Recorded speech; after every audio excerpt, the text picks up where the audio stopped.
Matapos ang kaarawan ni Vice President Sara Duterte, D-Day naman ngayon para sa sagot niya sa impeachment case.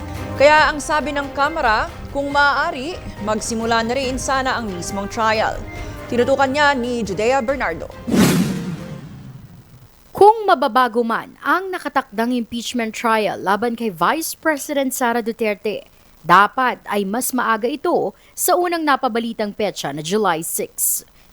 Ito ang pananaw ni House Lead Prosecutor Representative Jervy Luistro, kasabay ng pagsasabing hindi na dapat mas tumagal pa sa July 6 ang trial proper dahil matagal na ring inaantabayanan ng bansa ang mga paglilinaw mula mismo kay Vice President Sara.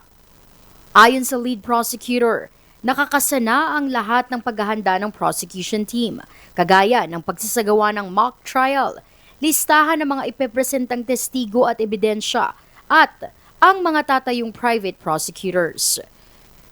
Nagkaroon din ng pagbabago sa assignments ng prosecution team, kung saan hahalili na si Manila Representative Joel Chua bilang lead prosecutor para lamang sa presentasyon ng Article 1 ng impeachment, ang patungkol sa misuse of confidential funds na dating nakaatas mismo kay Luistro. Sa kabila ng mga gulo sa Senado, kagaya na lamang ng pagpapalutang ni Senator Amy Marcos ng no-L o no election sa 2028, naniniwala si Luistro na porma raw ito ng diversionary tactics o paglilihis sa issue ng impeachment. Yes, that is just a diversionary tactic, no? As a matter of fact, wala ngang discussion dito about the no election eh.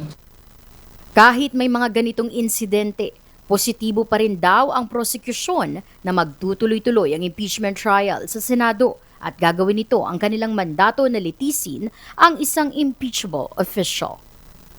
Ngayon namang may sagot na si Vice President Sara, target ng prosecution team na maisumite ang kanilang sagot ngayon ding linggo, mas maaga sa kanilang 5-day non-extendable deadline na hanggang June 8.